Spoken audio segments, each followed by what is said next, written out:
Good morning students. 10th class के सभी students को ऑनलाइन क्लासेस में बहुत बहुत बहुत बड़ा वेलकम है। ठीक है, आप लोगों को अभी तक जो भी ऑनलाइन क्लासेस या लेक्चर्स प्रोवाइड कराए गए हैं, हमारे शायद 4 चैप्टर्स कंप्लीट हो चुके हैं और बहुत अच्छे से आपका एक चैप्टर बहुत लेंदी था, चैप्टर नंबर 2 ह्यूमन सिस्टम जो हमने पढ़ा था बायो का। आज जो हम हमारा नया चैप्टर स्टार्ट करेंगे ना, वो है immunity and blood group. Chapter number 4 जो आपकी बुक का है वो है इम्यूनिटी एंड ब्लड ग्रुप। अब immunity and blood group 2 topics ऐसे हैं जो आप लोगों ने 9th में भी थोड़ा बहुत पढ़ा हुआ है। बिकॉज आप लोगों की तो बहुत एक नेगेटिव पॉइंट बना कि हमारे अभी आरबीएससी ही फॉलो अप हो रही है, बिकॉज आप 9th आरबीएससी कर चुके थे तो आपकी अभी वही बुक आ रही है। नेक्स्ट ईयर थोड़ा जो आप बर्डन है न्यू स्टूडेंट्स का जो होगा 10th में वो कम हो जाएगा, बिकॉज वो एनसीईआरटी बुक को पढ़ेंगे।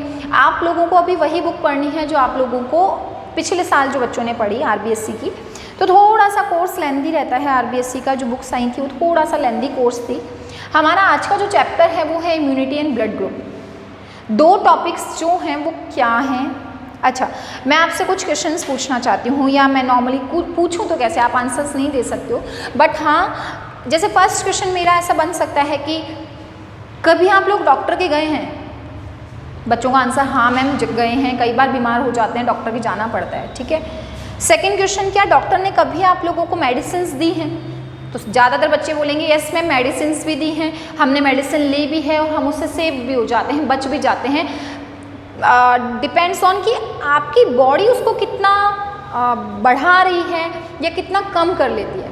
कई क्या होते हैं कि कई दवाई लेने पे भी 4-4, 5-5, 6-6 दिन तक बीमार है, नहीं हो पा रहे थे, और अगर वो बीमार हो गए एक बार तो उनमें वीकनेस बहुत जल्दी आ जाती है। क्यों आ रही है, क्या है, किस लिए है, वो सब जो हमें पढ़ना है ना, वो हमें पढ़ना है चैप्टर नंबर 4 में। और जो यहाँ पे जो मेन क्वेश्चन होंगे वो मैं आपको लेक्चर के बीच बीच में बोलती जाऊँगी कि ये क्वेश्चन मेन है। तो जब भी आप इसके नोट्स लिख रहे हैं, आपके पास जब ये लेक्चर आएगा और आप इसके नोट्स बनाना स्टार्ट करेंगे, तो जहाँ मैम ने बोला कि ये मेन है, यहाँ से ये क्वेश्चन आता है, तो जब आप उसे लिखें तो प्लीज़ या तो उसको आप डिफरेंट कलर पेन से लिखें, या फिर आप उसे एक थोड़ा सा स्टार या डॉट बना लें कि ठीक है ये इंपॉर्टेंट है, या IMP लिख लें उस पर। जैसा आपको सूटेबल लगे वैसा आप करें, लेकिन उस लाइन को या उस क्वेश्चन को या उस टॉपिक को टिक कर लीजिए। ठीक है, अब आता है इम्यूनिटी, इम्यून पावर। बहुत अच्छे से रिसेंट डेज में आप सुन रहे हैं इम्यूनिटी, वैक्सीनेशन, इम्यूनिटी सुन रहे हो ना, बहुत अच्छे से सुन रहे हैं। बिकॉज जिसके पास इम्यून पावर बहुत अच्छा है वो घर में सेफ है, बाहर जा रहा है तो भी वो सेफ है, अगर वो सैनिटाइज हो रहा है टाइम टू टाइम और हैंड वॉश कर रहे हैं या खाना अच्छा ले रहे हैं, घर में हैं, मास्क लगा के बाहर जा रहे हैं, तो हम सेफ्ड हैं। क्यों है हम सेफ्ड? क्या रीज़न है कि बहुत जल्दी कई जने उसके चक्कर में पड़ गए? वो ये रीज़न है, जैसे आप लोगों ने सुना है कि कोरोना या तो बच्चों में बहुत ज़्यादा हो रहा है, 10 साल से छोटा बच्चा जो है वो बहुत जल्दी कैच कर रहा है, या वो बूढ़ों में बहुत जल्दी हो रहा है ना। तो ये 2 ऐसी वो है हमारी फॉर्म है, हमारी ऐसी 2 स्टेजेस हैं जब हमारी इम्यूनिटी थोड़ी सी कम होती है। अच्छी होती है बच्चों में इम्यूनिटी, बहुत रिकवरी जो होती है उनकी अच्छी होती है, बट उनकी इम्यून पावर जो बहुत हायर कैटेगरीज के वायरस और बैक्टीरियाज हैं या माइक्रो ऑर्गेनिजम्स हैं, उनसे लड़ने की क्षमता कम होती है। तो ये जो इम्यून पावर है वो क्या है मैम? हम सुन तो रहे हैं, क्या है ना, हमारी बॉडी के अंदर आप लोगों ने सुना होगा ब्लड फ्लो हो रहा है, सुना है ना, ट्रांसपोर्टेशन करता है। अब वो जो ब्लड फ्लो हो रहा है उसमें 3 तरीके के कार्पसल्स हैं, यानी कि सेल्स हैं। कौन कौन सी हैं? रेड ब्लड सेल्स हैं, वाइट ब्लड सेल्स हैं और प्लेटलेट्स हैं। यहाँ जो वाइट ब्लड सेल्स हैं उनको सोल्जर सेल क्यों कहते हैं?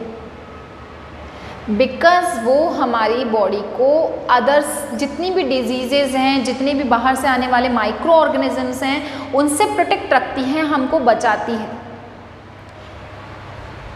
तो वो हमारी बॉडी के अंदर एक इम्यून पावर प्रिपेयर करती है, तैयार कर देती है और हमको तैयार करती है डिजीजेस से लड़ने के लिए। अगर हमारा इम्यून सिस्टम बहुत स्ट्रांग है तो कोरोना अगर हो भी जाएगा तो शायद हम बच जाएंगे, बहुत जल्दी हमारी बॉडी रिकवर कर जाएगी। लेकिन अगर हमारा इम्यून सिस्टम वीक है और कोरोना घुस गया तो फिर बचना मुश्किल है।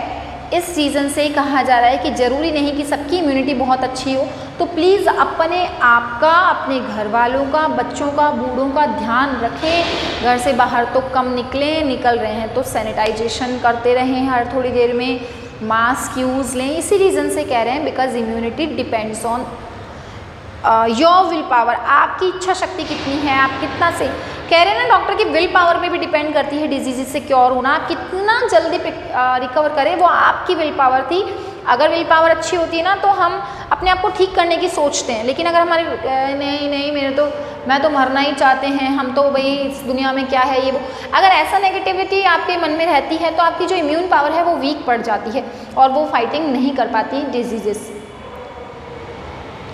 तो सबसे पहले जब हम इसको डिफाइन करने का स्टार्ट करेंगे चैप्टर को, तो उससे पहले जो हम टॉपिक लेंगे वो है ब्लड। ब्लड मैं आपको चैप्टर नंबर 2 में भी एक्सप्लेन कर चुकी हूँ, है ना। ब्लड क्या है, ये एक liquid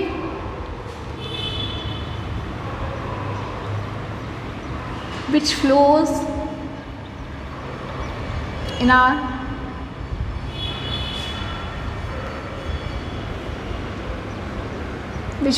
our body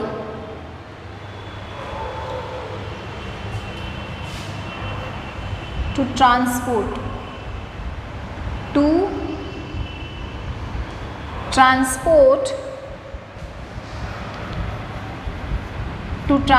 the liquid which flows in our body to transport the substances।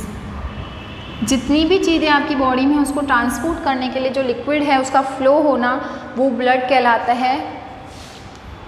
Red in colour, contain plasma,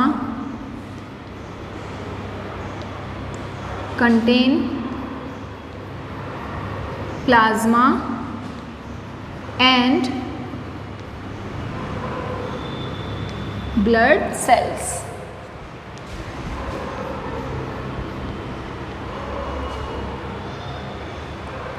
इसमें ब्लड सेल्स होती है, ये प्लाज्मा को कंटेन करता है और रेड कलर का होता है।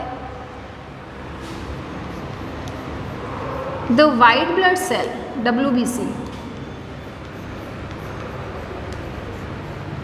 the white blood cells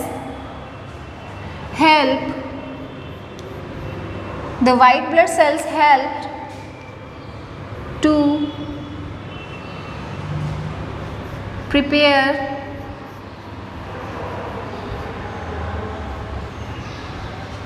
the immune system।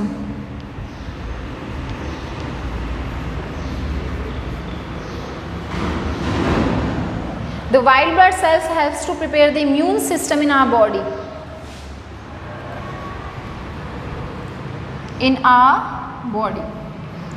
हमारे शरीर के अंदर वाइट ब्लड सेल्स का काम क्या है, वो प्रिपेयर करती है हमारे इम्यून सिस्टम को। अब यहाँ वर्ड आ गया इम्यून सिस्टम, ठीक है। तो क्या है immune system?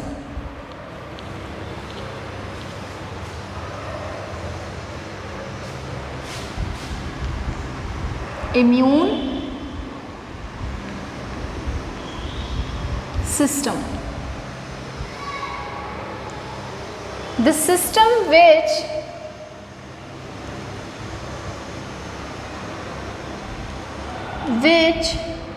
help us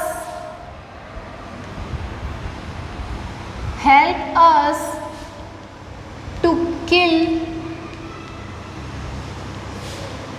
the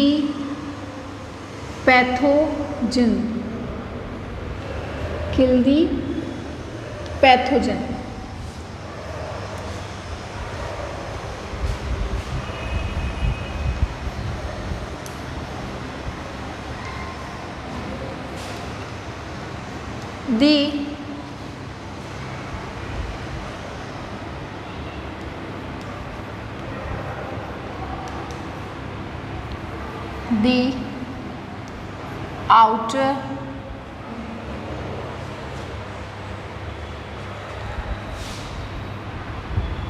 the outer microorganism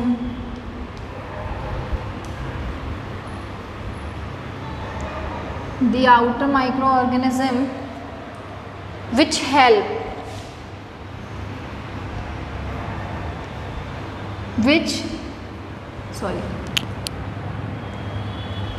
the outer microorganism which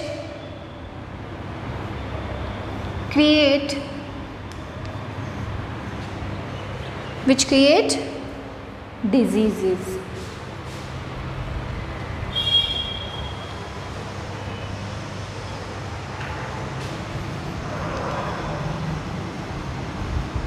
Disease in our body, हमारी बॉडी में बाहरी एनवायरनमेंट से आने वाले वो माइक्रो ऑर्गेनिज्म जो हमारी बॉडी में क्रिएट कर दें डिजीज़, वो पैथोजन कहलाते हैं। जैसे कोरोना वायरस है, जैसे स्वाइन फ्लू है, और जैसे कि टिटनेस की प्रॉब्लम हो जाती है, तो बाहर से तो आई सारी चीज़ें, अंदर हमारी बॉडी ने थोड़ी ना बनाई है वायरस और बैक्टीरिया, तो बाहर से एंटर हुआ वो कोई भी माइक्रो ऑर्गेनिज्म जो आपको डिजीज़ करेगा, जो आपको हार्म करेगा, वो क्या कहलाएंगे? पैथोजन कहलाएंगे। ठीक है। और पैथोजन को किल करने के लिए हमारी बॉडी जो बनाती है वो सिस्टम इम्यून सिस्टम है, और इम्यून सिस्टम को जो बनाती है वो WBC, और WBC जिसमें प्रेजेंट होती है वो ब्लड है। तो ब्लड में WBC से इम्यून सिस्टम से your immunity which kill the pathogen का मतलब आउटर एनवायरनमेंट के माइक्रो ऑर्गेनिज्म। अब क्या हुआ, ये जो माइक्रो ऑर्गेनिज्म या पैथोजन है, इन्हीं को एक और नाम दिया गया, दे ऑल्सो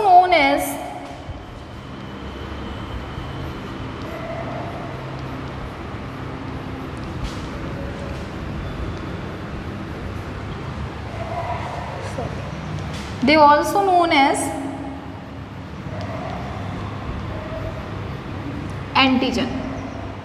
इन्हें क्या कहा जाता है? और antigen.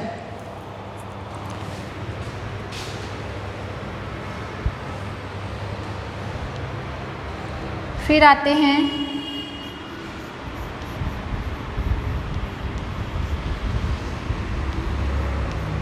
Antibody.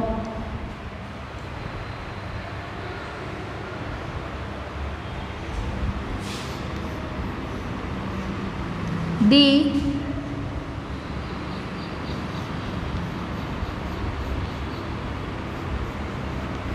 particles which are formed in our body to kill antigen और पैथोजन। जो पैथोजन या एंटीजन को किल करने के लिए हमारी बॉडी में फॉर्म किए जाते हैं वो क्या कहलाते हैं? एंटीबॉडीज कहलाती हैं। तो ये आपका स्टार्टिंग इंट्रो है उस चैप्टर का कि बहुत से डिफरेंट टाइप के एंटीबॉडीज़ हैं, बहुत ही डिफरेंट टाइप के एंटीजन हैं, जिसमें कुछ प्रोटोजोआज हैं, कुछ फंजाई हैं, कुछ बैक्टीरियाज हैं। ये सारे माइक्रो ऑर्गेनिज्म जो हैं ये आपको डिजीज़ करते हैं। तो ये तो हो गए एंटीजन। और बहुत से टाइप के आपकी बॉडी में ऐसी पार्टिकल्स भी बनाती है बॉडी, WBC जो आपकी इम्यून प्रिपेयर कर रही है, वो इम्यून सिस्टम में यही बनती है एंटीबॉडीज़। और ये जितनी जल्दी बनेंगी ना उतनी जल्दी डिजीज़ ख़त्म होंगी और उतना ही उसका अच्छा ही। भाई जब वो डिजीज़ किल ही कर रहा है फटाफट, तो उसका इम्यून पावर भी तो बहुत वो होगा, पावरफुल। तो कितने तरीके की होती है, क्या करती है, क्यों नहीं होती, क्यों होती है। अब मैं आपको एक डेफिनेशन सिर्फ ऐसे नॉर्मली समझाना चाहूँगी, फिर मैं उसको एक्सप्लेन कर दूँगी, आपको थ्योरी लिख दूँगी। जैसे कि हमारी जो इम्यूनिटी होती है ना, ये दो तरीके की होती है। या तो ये कैसी होगी? एक्टिव, या ये होगी पैसिव। एक्टिव पैसिव हम इंग्लिश में पढ़ते हैं। एक्टिव का मतलब होता है जो हमारी बॉडी खुद बना रही है।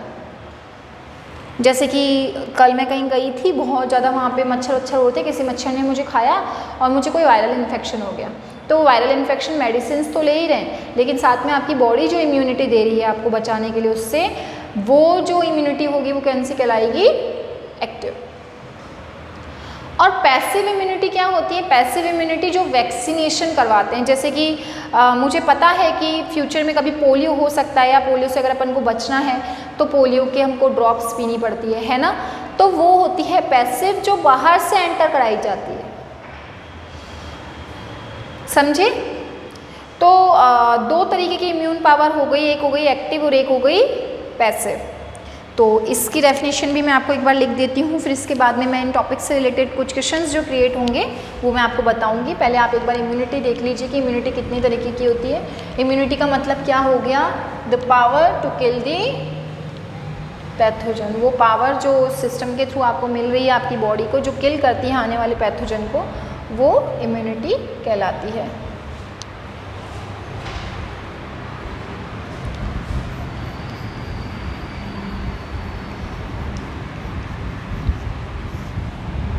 सॉरी, इम्यूनिटी 2 टाइप्स की होती है। फर्स्ट क्या है? फर्स्ट इम्यूनिटी है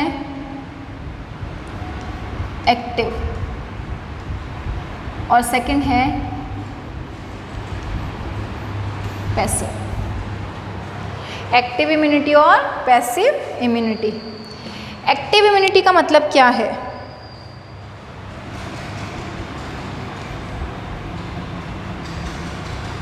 immune power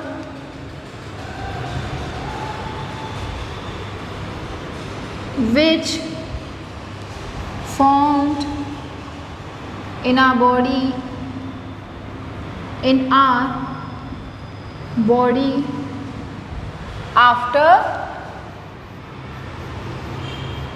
after the entrance of pathogen. After the entrance of pathogen, which first लिखिए गए यहाँ पे, which first formed in our body, ठीक है। एंड पैसिव कौन सी होगी? Immunity which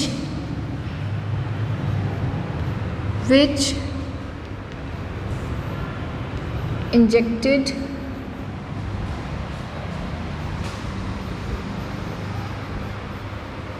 in our body or formed secondly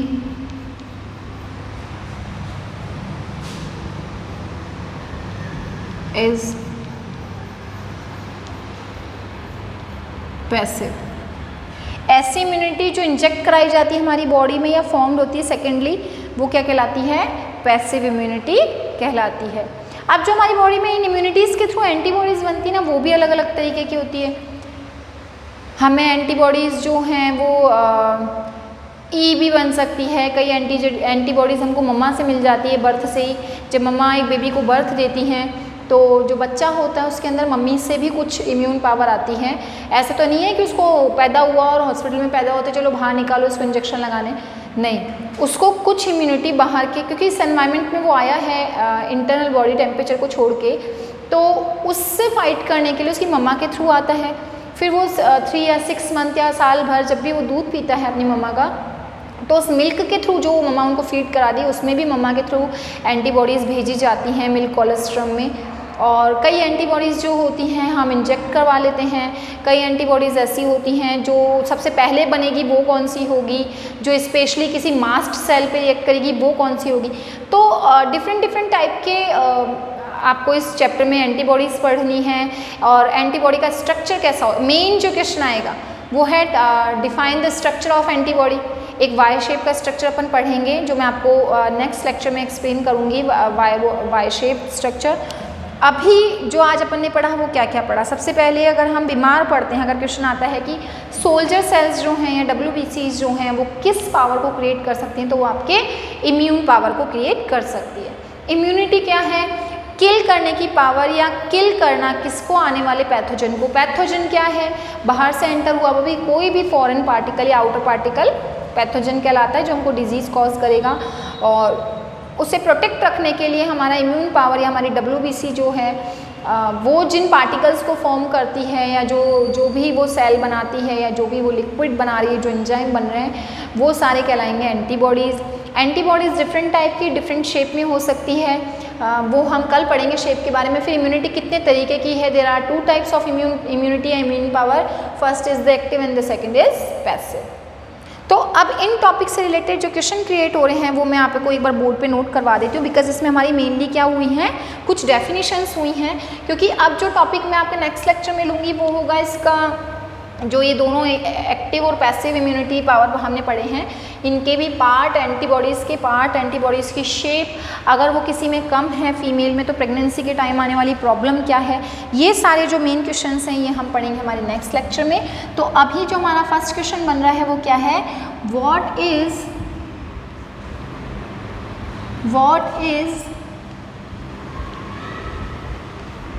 WBC। Second, write the difference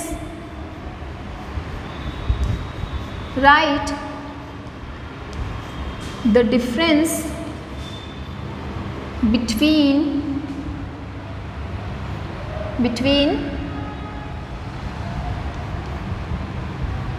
antigen and antibody।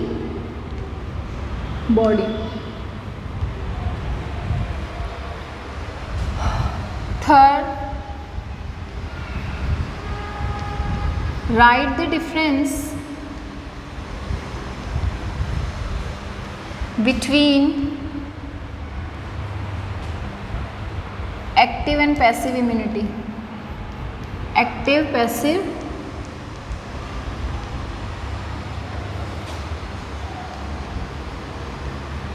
immunity।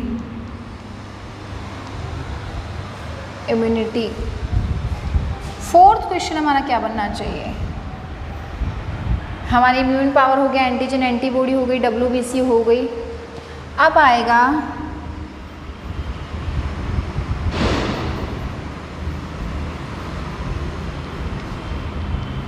What is pathogen and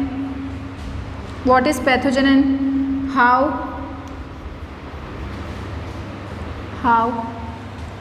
the antibody kill them। Antibody ने किल कैसे करती है, इसका answer मैं आपको एक बार बता रही हूँ, ठीक है। एक पैथोजन है, ये आपकी बॉडी के अंदर क्या हुआ बच्चों, एंटर हो गया, यानी बाहर से कोई फॉरेन पार्टिकल बॉडी में आ गया। अब इसके लिए क्या होगा, हमारी WBC बहुत जल्दी से क्या हो जाएगी, एक्टिव हो जाएगी, ठीक है। क्या हो जाएगी, एक्टिव। जब हमारी WBC एक्टिव हुई तो क्या हुआ, WBC ने एक्टिव होते क्या करा, हमारी बॉडी के अंदर क्या बनाई, एंटीबॉडीज़। क्या बनाई, एंटीबॉडीज़। ये एंटीबॉडीज़ क्या करेगी, सर्च स्टार्ट कर देगी, बहुत जल्दी जल्दी घूमना चालू करेगी। किस चीज़ की सर्चिंग कर रही है, ये सर्चिंग कर रही है, सॉरी इसकी, ये क्या है, एंटीजन। इसको सर्च करके क्या कर दिया जाएगा, किल कर दिया जाएगा, और हमको कोई भी क्या नहीं होगी, डिजीज़ नहीं होगी। तो अब इसकी लैंग्वेज क्या बननी चाहिए, व्हेन एनी फॉरेन पार्टिकल और antigen enters in our body, then when any foreign particle और दी, जो मैंने आपको पैथोजन में लिखाया है, enters in our body, then the bodies activate the WBC cell या white blood cells which activate the antibodies और which form the antibodies to kill. किस चीज़ के लिए बनाती है, to kill the antigen. WBC active होगी और एंटीबॉडीज़ बनाएगी किसको किल करने के लिए, एंटीजन को किल करने के लिए, ठीक है। तो ये आपके क्वेश्चंस हैं आपके लेक्चर नंबर 1 से चैप्टर नंबर 4 के, इनको आप बहुत अच्छे से करिए, इन सबको लर्न कीजिए। हम आपसे मिलते हैं नेक्स्ट लेक्चर में, तब तक के लिए घर पे रहिए, सेफ रहिए, बाय बाय।